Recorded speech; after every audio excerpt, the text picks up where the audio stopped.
mag-fix kahit hindi mo abot. Oh my God, putang ina. Ito talaga yung isa sa mga nakikita ko, no.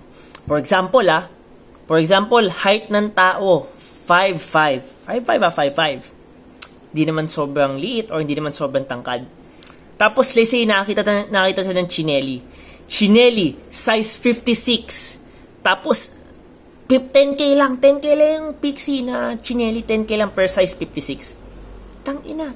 Men, pinipilit nila bilhin. Tapos pinipilit nila sakyan. Tapos, yung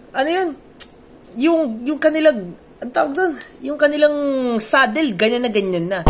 Guys, I'm sorry pero nagbumukha po kayong ewan kapag pinipilit nyo po yung hindi pa pwede. Pumili lang po kayo ng proper size. Pumili lang kayo ng tamang size para sa katawan mo and para sa bisikleta. Huwag nyo pong pilitin kapag hindi pa pwede. Huwag nyo pong pilitin dahil pangit po yan. Pwede po kayo magka-injury and mukha kang ewan.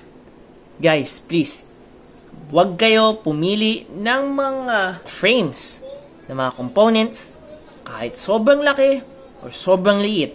Dapat, as much as possible, close to perfect.